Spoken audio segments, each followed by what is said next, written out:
ناظرین، آپ کے اپنے پسندیدہ پروگرام سوال آپ کا میں آپ کا میزبان ڈاکٹر شہزاد انصر اور میرے ساتھ جناب ضیاء المسیح. تو ہمارے ساتھ یہ متی کی انجیل کے اپولوجیٹک سروے پہ بات کر رہے ہیں اور ہم آپ کے شکر گزار ہیں. جناب ضیاء المسیح آپ کو ویلکم کہتے ہیں. جی thank you very much. Zia صاحب، ہم نے پچھلے پروگرام میں بڑی تفصیلاً بات کی اور آپ نے بڑی خوبصورتی کے ساتھ بیان کیا کہ کس طور سے راخل اپنے بچوں کو رو رہی ہے کا جو ریفرنس ہے وہ مس کوٹ نہیں ہوا ہے. اور جیسا کہ آپ نے اس میں بتایا کہ راخل اپنے بچوں کو رو رہی ہے اس تناظر میں ہے کہ راخل چونکہ ہمہ وقت یہودیوں کی ماں ہے اور یسوع مسیح چونکہ یعقوب کے چوتھے بیٹے یہودا کی نسل میں سے سلیمان بادشاہ سے آگے جو ہے وہ ہم دیکھتے ہیں کہ وہ تعلق رکھتے ہیں، اسی نسل سے ہیں. تو اس تناظر میں جب ہم دیکھتے ہیں تو بڑی خوبصورتی کے ساتھ ہمیں پتہ چلتا ہے کہ اگر یہ کوٹ کیا جا رہا ہے کہ راخل اپنے بچوں کو رو رہی ہے تو یہ اس حوالے سے نہیں ہے کہ مس کوٹ ہوا ہے، بلکہ اس تناظر میں مجازی معنوں میں بات کی جا رہی ہے کہ راخل کی نسل کو ایک بار پھر سے مٹانے کی کوشش کی گئی ہے اور وہ رو رہی ہے، نوحہ کر رہی ہے اس پہ، جس کو یرمیہ نے بھی کوٹ کیا. تو بڑا اچھا، بہت سارے ناظرین نے اس کو بڑا تفصیلاً سمجھا ہے اور اپریشیٹ کیا ہے. اچھا ضیاء صاحب، اس میں ایک معاملہ یہ ہے کہ بہت سارے سوالات ایسے ہیں جو کہ ہمارے ناظرین کی طرف سے بیرونی شواہد کے تناظر میں کیے گئے ہیں. جیسے ہیرودیس کا بچے مروانے کا جو واقعہ ہمیں نظر آتا ہے کہ اس نے بچوں کو قتل کروا دیا. انجیلی بیان جو ہے وہ تو اس کو بڑا واضح طور پہ پیش کرتے ہیں، لیکن اس کے بیرونی شواہد ہمیں نہیں ملتے کہ کوئی ایسے ریفرنسز ہمیں ملتے ہوں جہاں پہ بچوں کے اس کے قتل کروانے کے اس واقعہ کی جو ہے وہ ہمیں تائید مل سکے. تو آپ اس کو کس نظر سے دیکھتے ہیں؟ جی شہزاد انصر صاحب، تھینک یو ویری مچ آپ کا سوالات کو لے کے آنے کے لیے، اور خاص طور پر جو متی کی انجیل کو اپولوجیٹک سروے ہم کر رہے ہیں تو اس میں واقعہ یہ سوال بھی قابل توجہ ہے کہ ہیرودیس کی جو بیرونی شواہد کی تاریخ ہے ہمارے پاس، اس میں یہ واقعہ نہیں ملتا ہمیں کتابوں میں کہ ہیرودیس نے بیت لحم میں کبھی بچے بھی قتل کروائے ہوں. حالانکہ قتل و غارت کے سارے واقعات تقریباً ہمیں ملتے ہیں، شواہد ملتے ہیں. لیکن ٹھیک ہے، میں آپ کو بتاتا ہوں کہ کسی خبر کا کسی وقت ذکر نہ کرنا اس کا مطلب یہ نہیں ہے کہ وہ خبر سچ نہیں ہے یا وہ ایسا ہوا نہیں تھا. یہ اہمیت کی بات ہے. تاریخ دانوں نے اگر ہیرودیس کے اس عمل کو، جو کہ ایک سفاک عمل تھا، اس کو درج نہیں کیا تو اس بنا پر اس واقعے کو جو یسوع کی پیدائش پر بیت لحم میں پیش آیا، ہم اس کو بالکل جھٹلا بھی نہیں سکتے کیونکہ اہمیت دینے کی بات ہے. آپ کو پتہ ہے کہ آج خبروں میں آپ دیکھ سکتے ہیں کہ آپ کے ہاں مختلف ٹی وی چینلز ہیں، ظاہر ہے پالیسی کے مطابق وہ کسی خبر کو اہمیت دیتے ہیں، کسی کو وہ کہتے ہیں جی ہم دکھائیں گے نہیں اس لیے کہ ہماری پالیسی ہے، جی ہم نے یہ بچہ مرا اگر کسی جگہ پڑا ہے تو ہم اس بچے کو نہیں دکھائیں گے. جی یہ مطلب اس طرح کئی دفعہ چرچز کو آگ لگا دی جاتی ہے، اور جب تک بہت بڑے چرچ کو آگ نہ لگائی ہو کہ اس کو روکنا ہی مشکل ہو، خبر ہی نہیں آتی. اور اس کے بارے میں جب پوچھا جاتا ہے تو وہ کہتے ہیں دیکھیں جی ہم یہ نہیں چاہتے کہ یہ فساد دوسرے علاقوں میں بھی پھیل جائے.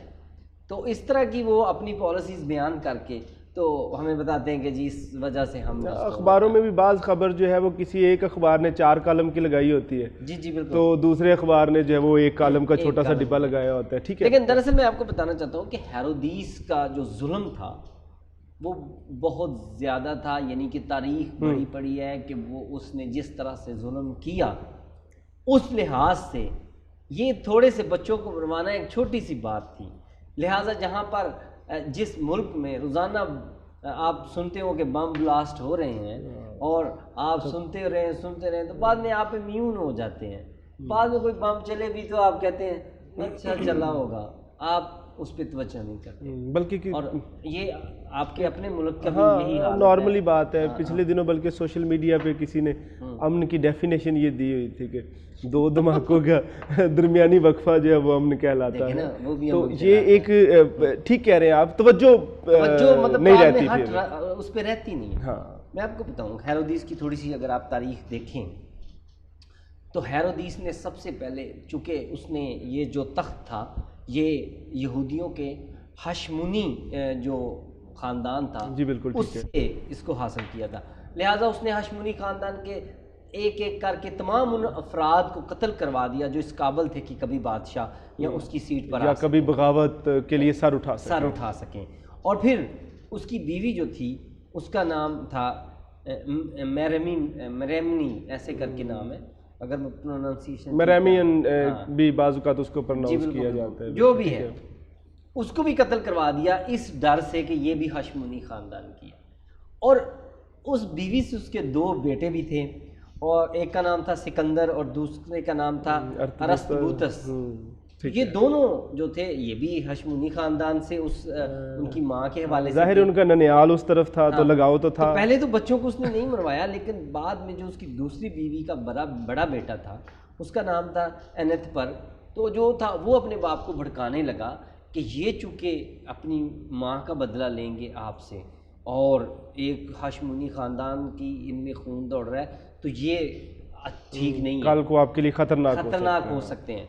تو تاریخ گواہ ہے، اور تاریخی کتابوں میں یہ لکھا ہے ہیرودیس کی تاریخ نے کہ اس نے اپنے ان 2 بیٹوں کو جو کہ اس کی بیوی میرمنی کے جو وطن سے تھے ان کو بھی قتل کروا دیا۔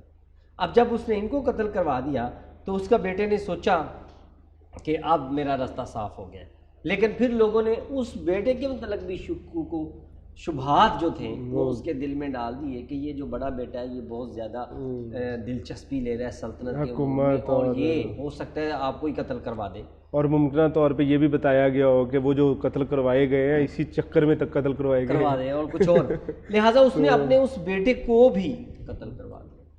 یعنی کہ ایک تاریخ جو ہے وہ بڑی ہوئی ہے، اور آخر میں تاریخی کتابوں میں جو اس کے بارے میں لکھا ہے کہ یہ یہاں تک لکھا ہے کہ یہودیوں کی سب سے بڑی عدالت سنہیڈرن جو جس میں 72 کے قریب جو ممبرز ہوتے تھے، یہودی علماء ہوتے ہیں، اس میں سے لکھا ہے کہ آدھے سے زائد اس نے لوگوں کو قتل کروا دیا تھا تاکہ اس کی مرضی کے مطابق فیصلے ہوں، فتویٰ نہ دے سکیں، کیونکہ وہ ایک مذہبی وہ تھی۔ سنہیڈرن تو ظاہر ہے سارے مذہبی فیصلے تو سنہیڈرن نے کرنے ہوتے تھے، اور آپ اس دن مجھ سے پوچھ رہے تھے کہ یہ کیوں پریشان ہو گئے تھے جب مجوسی آئے، بالکل گزشتہ پروگرامز میں سے ایک دن یروشلم کے لوگ، اور یہ سارے اس لیے پریشان ہو گئے کہ اب ہماری خیر نہیں، پہلے ہی ہمارے بندے مروائے جا چکے ہیں۔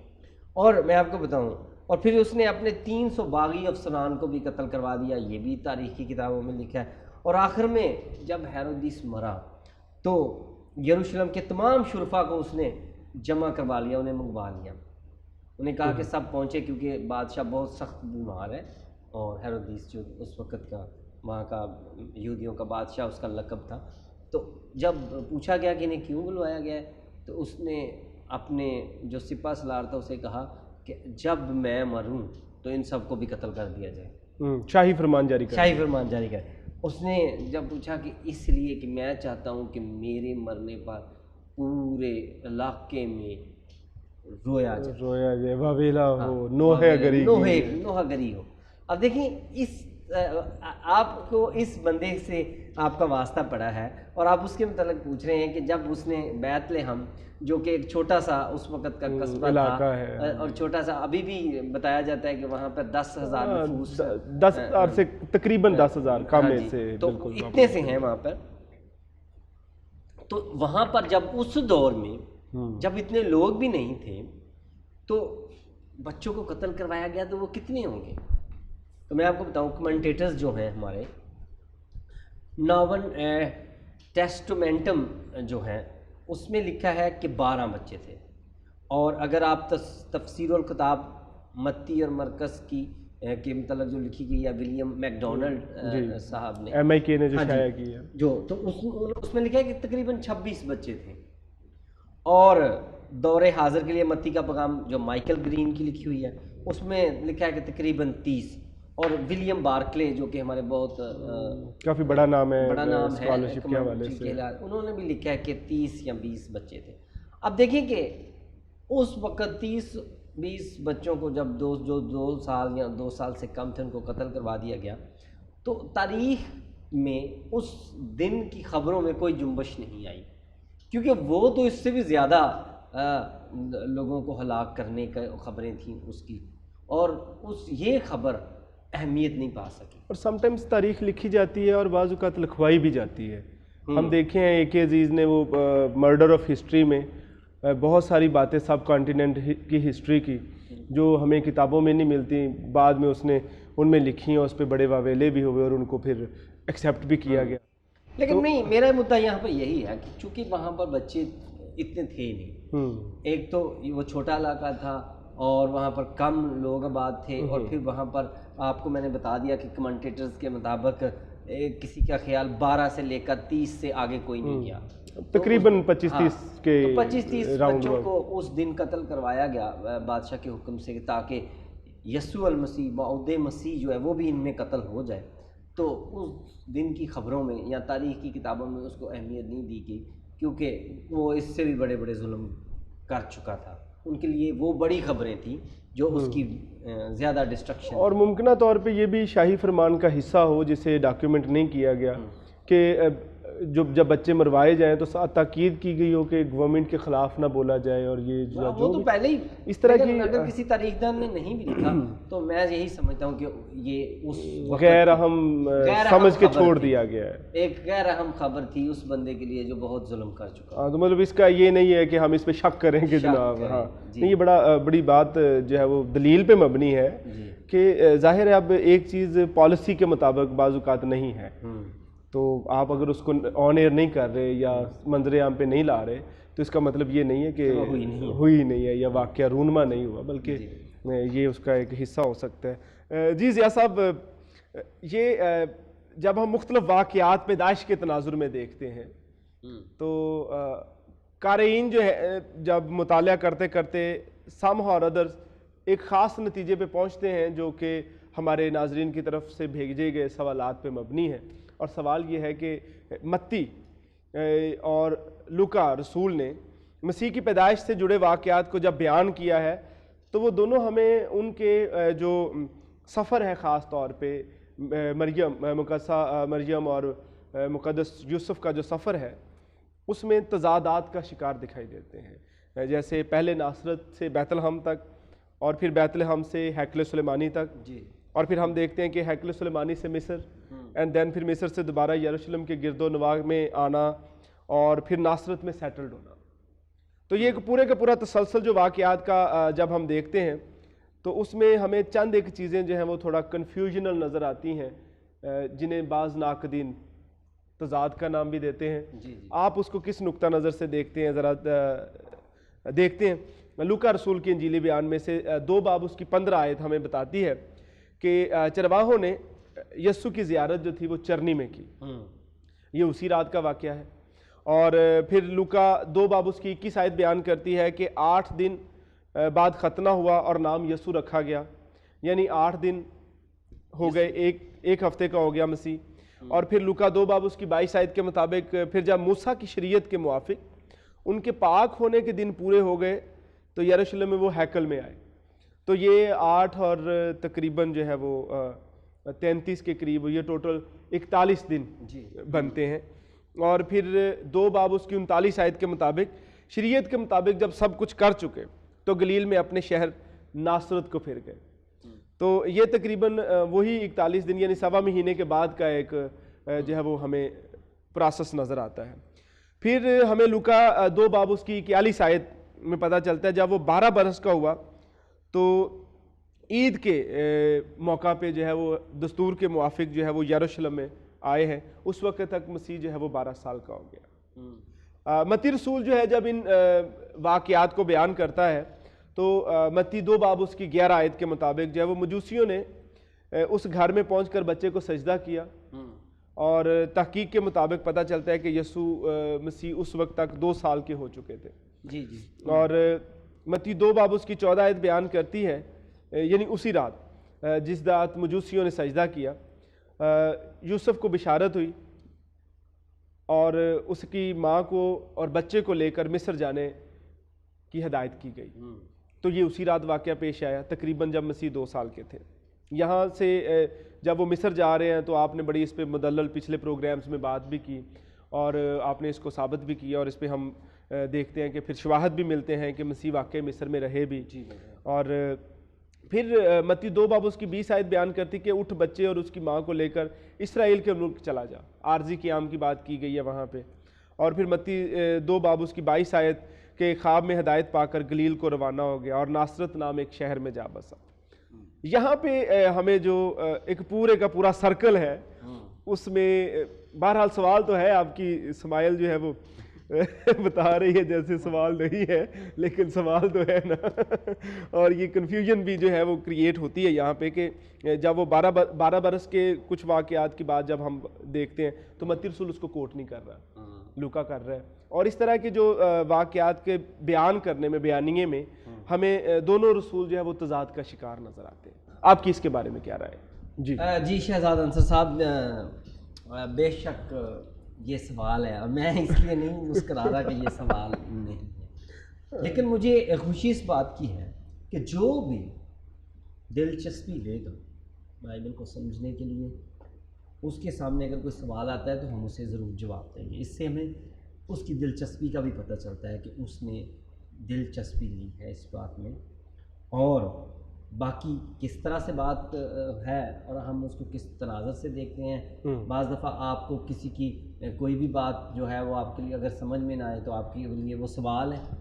جی بالکل ظاہر ہے، لیکن اگر وہ آپ کی بات سمجھ میں آ جائے کہ اچھا نہیں وہ اس طرح سے تھی، وہ تفہیم ہو جائے گی، تو وہ پھر اس کی ایکسپلینیشن ہے. تو یہ دراصل ایک پروسیس ہے سیکھنے کا، اور ایک بائبل مقدس کے اسٹوڈنٹ کے لیے اور ایک نقاد کے لیے ان باتوں کا جاننا بھی ضروری ہے. اور میں آپ کو بتاؤں کہ آپ نے بڑی خوبصورتی سے بتایا کہ لوکا رسول نے یسوع مسیح کے پیدائش سے جڑے واقعات کو کیسے بیان کیا، اور پھر متی رسول نے پیدائش سے جڑے واقعات کو کیسے بیان کیا. میں آپ کو بتاؤں سٹیپ بائی سٹیپ لوکا نے بھی بیان کیا، متی رسول نے بھی بیان کیا، اور مرکز نے سرے سے یسوع مسیح کی پیدائش کا حوالہ ہی نہیں دیا، اور اس نے سیدھا جا کے یسوع مسیح کی تبلیغی دور سے بات کو شروع کیا. لہٰذا کسی بات کو چھوڑ دینا شہزاد انصر صاحب، اس کا مطلب یہ نہیں ہوتا کہ وہ غلط ہے یا وہ صحیح ہے. اس کو تو ہم کہتے ہیں کہ ڈیٹیل دے دینا. کسی اپنی وضاحت میں اگر کوئی بات چھوڑی ہے، جیسے ہم دو لوگ ہیں، ہم دونوں نے ایک واقعہ دیکھا ہے، آپ بھی کچھ اس واقعے کے متعلق بتا رہے ہیں اور میں بھی کچھ اس واقعے کے متعلق، ظاہر ہے اپنی آبزرویشن جو ہے، مشاہدات کچھ باتیں آپ نے خاص طور پر ان کو بیان کرنا چاہتے ہوں گے، اور کچھ باتیں میں اس میں لقمے دوں گا کہ ہاں یہاں پر یہ بھی ہوا اور پھر یہاں پر وہ بھی ہوا. کچھ باتیں آپ کے نزدیک غیر اہم ہوں گی، میرے نزدیک اہم، اپنے اپنے مشاہدے کی بات ہے نا. اور پھر یہاں پر یہ سب کچھ خدائے روح القدس کی رہنمائی میں لکھا جا رہا تھا. اور ان دونوں مصنفین جو تھے، متی رسول اور لوکا رسول، ان دونوں کے جو مصنفین تھے جن کے ساتھ یہ مخاطب تھے وہ فرق تھے لوگ، یعنی کہ وہ کچھ اور لوگوں کے ساتھ اس بات کو بانٹ رہا تھا، یسوع کی زندگی کو شیئر کر رہا تھا، اور متی رسول کچھ اور طرح کے لوگوں کے ساتھ ان باتوں کو شیئر کر رہا تھا. لہٰذا ان کی باتوں میں اگر تھوڑا اس طرح سے فرق آئے تو وہ سمجھنے کے قابل ہے، کیونکہ وہ دونوں بات کو سمجھا رہے ہیں، اور اگر ایک بات ایک کو چھوڑ رہا ہے. لیکن چلیں، وہ چینج آف آڈینس کا بھی اس میں ایشو ہے، یہ بھی ہے. لیکن سوال ٹھیک ہے کہ لوکا رسول جو ہے وہ اس رات سے ہی شروع کر لیتا ہے. وہ بتاتا ہے کہ اس رات ہی جو چرواہے تھے وہاں پر انہوں نے زیارت کی ہے، ٹھیک ہے، اور اسی رات انہوں نے زیارت کی، اور پھر 8ویں دن یسوع مسیح کا ختنہ ہوا. اور پھر جیسا کہ اخبار 12 باب اس کی 6 سے 8 آیت میں لکھا ہے کہ لڑکے کی پیدائش کے لیے جو ہے ماں جو ہے وہ 40 دن بعد غسل کرے اور پھر وہ ہیکل میں جائے. ایک پروسیس بتا دیا، طہارت یا صفائی سے متعلق. ہاں، طہارت، اور اس کو مطلب کہ صاف ہونے کے لیے، تاکہ ایک پتہ بھی چلتا ہے کہ لڑکا پیدا ہوا ہے. معاشرتی طور پر بھی آپ کو پتہ ہے کہ بعض معاشروں میں اگر گولیاں چلائی جائیں تو پتہ چل جاتا ہے کہ لڑکا پیدا ہوا ہے. اور پنجاب میں مجھے یاد ہے کہ جس کے گھر لڑکا پیدا ہو وہ اپنے گھر کے باہر ایک خاص پودے کے پتے جو ہے وہ لٹکا، یہ پنجابی کلچر میں ہم شرین کے پتے جو ہیں وہ، تو یعنی کہ ٹھیک ہے، عام سوسائٹی کو باور کرایا جاتا ہے کہ اگر آپ کا یہ سوال ہے کہ ہمارے ہاں کیا پیدا ہوا ہے تو آپ کو ہم بتا دیتے ہیں پہلے سے. تو یہ جو دن رکھے گئے کہ وہ 40 دن ہوں گے یا لڑکی کے لیے 60 دن ہوں گے، تو یہ بھی دراصل اسی طرح کی ایک بات تھی. اب یسوع مسیح یہاں 41 دن کے تھے جب انہیں ہیکل میں لے جایا گیا، اور یہ وہی سوا مہینہ ہے جسے پنجابی بھی سوا مہینے کی سیلیبریشنز کرتے ہیں اور کہتے ہیں سوا مہینے تک گھروں نہیں نکلنا، مختلف قسم کی پابندیاں عائد ماں کر پہ بھی بچے پہ بھی، کیونکہ بچے کے بارے میں کہ سوچا جاتا ہے ڈاکٹرز کے ہے کہ وہ اس کی امیونٹی لو ہے، ماں بھی کیونکہ زچگی میں سے گزری ہے، تو دونوں کو ابھی اپنی امیونٹی کے لیول کو برقرار کر لیں تو پھر باہر کی دنیا کے ساتھ. خیر یہ تو ایک میڈیکل کانسیپٹ ہے، کلچرل کلچرل بیریئرز تو فرق ہے، اس کو کیسے ہم دیکھ سکتے ہیں. اچھا اب یہاں پر وہ کہتا ہے کہ شریعت کے مطابق جب سب کچھ کر چکے، لوکا کہتا ہے، تو وہاں سے اپنے شہر گلیل کو ناصرت کو چلا گیا. ٹھیک ہے. لیکن آپ کہہ رہے ہیں کہ جب ہم متی رسول کے بارے میں دیکھتے ہیں تو متی رسول یہ بتاتا ہے کہ نہیں، جب مجوسیوں نے یسوع کی زیارت کی تو وہ ایک گھر میں تھے. بالکل. اور تحقیق کے مطابق ہیرودیس نے جو کی، اس وقت یسوع 2 سال کا تھا کیونکہ بچے 2 سال کے مروائے گئے، اور وہ اس گھر میں زیارت کی گئی، اور وہ اس گھر بیت لحم میں تھا. تو وہ سیٹلڈ ہو چکے تھے اس وقت. اس کا مطلب ہے کہ وہ 41 دن کے بعد آ گئے تھے. اس کے لگتا یہ ہے بظاہر یہ معلوم ہوتا ہے، یعنی بیان نہیں کیا گیا. میری بات سنیں، یہی اس سارے اس بات کا، اس ساری مسئلے کا یہی ایک پوائنٹ ہے کہ ایک تو لوکا نے یہ نہیں بتایا کہ وہ مصر میں گئے تھے، لیکن متی نے خاص طور پر بتایا کہ انہیں مصر بھی ایک دفعہ بھیجا گیا تھا. لیکن لوکا نے جلدی بات کو ختم کر دیا، وائنڈ اپ کر دیا. اس نے ہیکل سے جڑے واقعات جو یہودیوں کی رسومات تھیں، چونکہ اس کے فوکس میں کچھ اور تھی باتیں کہ اس کو کر کے جلدی انہیں ناصرت میں بس بتا دیا کہ آخر وہ سیٹلڈ ہو گئے. لیکن متی آپ کو ذرا یہ بھی بتا رہا ہے کہ وہ مصر میں بھی گئے اور وہاں پر اور 2 سال بعد. یعنی کہ یہاں پر جو مسئلہ ہے کہ آپ یہ سوچیں کہ چونکہ وہ جب ہیکل میں گئے ہیں بچے کو لے کر، ٹھیک ہے، تو یسوع 41 دن کا تھا، اور انہوں نے تمام وہاں پر جو ہیکل سے جڑی رسومات تھیں وہ انہوں نے ادا کی اس بچے کی. اور آپ کو یاد ہو تو وہاں پر لوکا کی انجیل میں لکھا ہے کہ سب نے بچے کو دیکھا، شمعون نے دیکھا اور وہ حنا نے دیکھا، اور سب خوش ہوئے. انہوں نے کہا آج ہم نے تیری نجات دیکھ لیا. یہ سارے واقعات ہو گئے اور یہاں سے وہ چلے گئے. ہو سکتا ہے یہاں سے بات سمجھ میں آ رہی ہے، اس کو تضاد بنانے کی ضرورت نہیں ہے. اس سے بات سمجھ آتی ہے کہ چونکہ وہ گھر سے تو نکلے ہی ہوئے تھے، اور ہو سکتا ہے کہ مقدسہ مریم اور یوسف کی یہ خواہش ہوئی ہو کہ اب ہم گھر سے تو نکلے ہیں اور اب 41 دن کے بعد سفر کی اجازت بھی ہے. آج بھی آپ کو پتا ہے ماں باپ منع کرتے ہیں کہ 41 دن بعد سفر کرنا. جی بالکل ٹھیک ہے. بچے کو اگر کہیں لے کے جانا ہے تو روکا جاتا ہے کہ بھی آپ سوا مہینے کے بعد ہی نکلیے. ہاں، ٹریولنگ نہ کریں. کیونکہ انہوں نے ٹریولنگ تو کی ہوئی تھی، پہلے وہ یروشلم پہنچے ہوئے تھے، اور یروشلم مین سٹی تھا، اور یہاں سے ہر طرف کو راستے بھی نکلتے تھے اور ٹرانسپورٹ بھی ملتی تھی. کیونکہ یہاں پر لوگوں کا بہت آنا جانا، مین ہب تھا نا اصل میں. یہاں پر لوگ زیارت کے لیے آتے تھے، اور ہیکل میں اپنی قربانیاں دینے کے لیے آتے تھے. ہیکل میں وہ سالانہ کے حساب سے آتے تھے، جیسے لوگوں کا کسی بھی ایسی زیارت گاہ کی طرف جانے کا جو ایک مذہبی رجحان ہوتا ہے. تو وہاں پر تو سالانہ کے لوگ آتے تھے، منتھلی لوگ آتے تھے. وہاں پر ادھر ادھر جانے کے لیے سڑکیں بھی موجود تھیں، اور وہاں پر ٹرانسپورٹ بھی مطلب ایک تسلسل نظر آتا ہے، زندگی سفر میں نظر آتی ہے. انہوں نے سوچا، مقدسہ مریم اور مقدس یوسف نے یہ سوچا ہوگا کہ کیوں نہ اپنے لوگوں کو بھی مل کے آیا جائے اور انہیں اپنا بیٹا بھی دکھا دیا جائے. تو لہٰذا وہ چلے گئے. لیکن اس بات کو مینشن نہیں کیا گیا، نہ لوکا نے مینشن کیا نہ متی نے کیا کہ وہ ایک دفعہ دوبارہ اپنے ننیال میں اس کو لے جایا گیا. ظاہر ہے ان تفصیلات کی ضرورت نہیں تھی، اور پھر وہ واپس آ گئے. لیکن وہ پھر واپس آ گئے. اب میں آپ کو بتا رہا ہوں کہ اس کہانی کا جو حصہ بیچ میں آپ کو نہیں بتایا، مسنگ لنک یہ ہے کہ وہ واقعہ ہی اس سوا مہینے میں جب انہیں سفر کی اجازت ہوئی، مذہبی اور شرعی قوانین کے مطابق اجازت ہوئی، تو انہوں نے کہا چلو پھر آج ناصرت بھی ہوتے ہی آتے ہیں، تو سب کو بچہ بھی دکھائیں گے اور سب کو مل ملا بھی آئیں گے. اور جب پھر وہ آ گئے، کیونکہ میں نے آپ کو بتایا کہ انہیں ان کا آبائی گھر جو یہاں تھا مقدس یوسف کا، وہ مل گیا ہوا تھا. وہ اس وقت تک تو ایڈجسٹمنٹ ہو گیا تھا، اور وہ یہ گھر اس وقت ان کا کھو گیا تھا جب نبوکدنضر بادشاہ نے یہاں پر لوگوں کو تتر بتر کیا، لوگوں کو پکڑ کے لے گیا. کچھ لوگ بھاگ گئے، کچھ ادھر ادھر جا کے سیٹل. یروشلم کی پراگندگی کے وقت پراگندگی اور قتل و غارت ہوئی، اور اس کے بعد یہ اس نے اعلان کیا بادشاہ نے کہ اپنے اپنے شہروں میں اسم نویسی کے لیے آؤ، اور اپنے اپنے شہروں میں آ کے نام لکھواؤ، جہاں نام لکھواؤ جہاں سے آپ گئے تھے. انہیں گھر بھی مل گیا ہوا تھا، لہٰذا وہ دوبارہ آ گئے.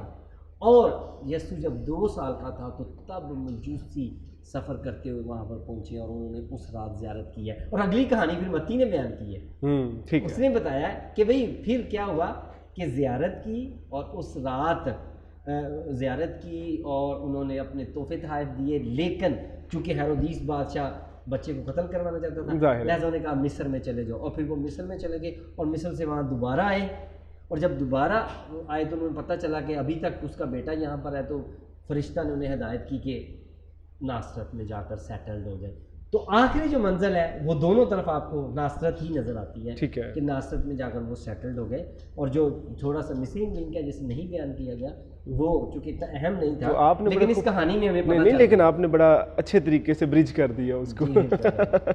خیر، تو اچھا، یہ ناصرت سے بیت الحم جو ہے وہ 80 میل کے فاصلے پہ ہے، تو کیا ایک 9 ماہ کی حاملہ خاتون مقدسہ مریم 80 میل کا سفر ایک گدھے پر کر سکتی ہے؟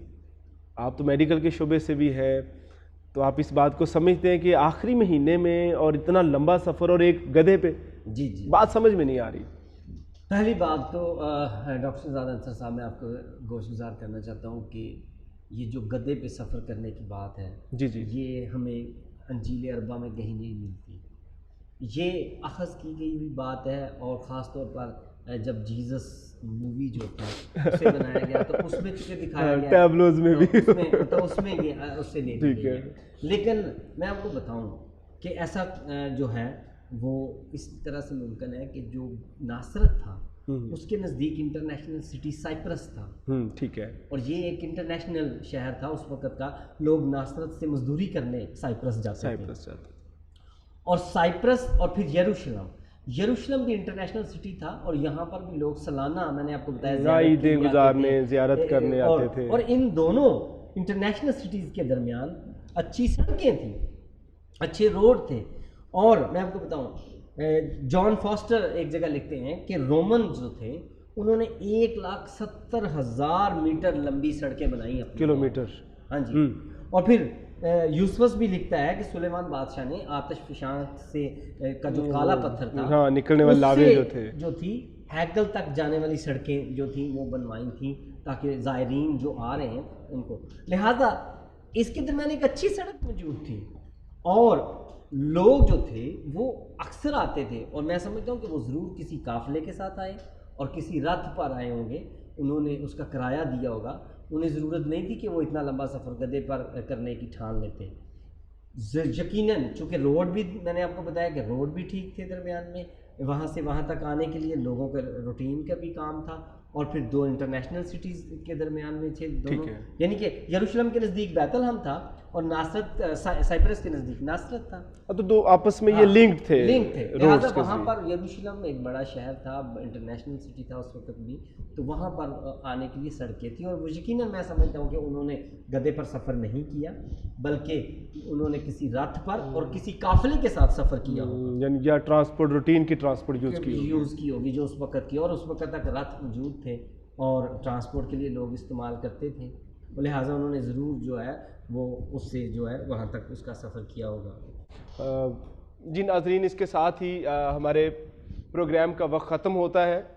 آپ کے سوالوں کا شکریہ. سوچتے رہیے، کیونکہ سوال آپ کا کسی کی بدل سکتا ہے زندگی، خیال، سوچ اور مستقبل. سلامت رہیں. اگلے ہفتے پھر ملاقات ہوگی. آپ کے اپنے پروگرام سوال آپ کا.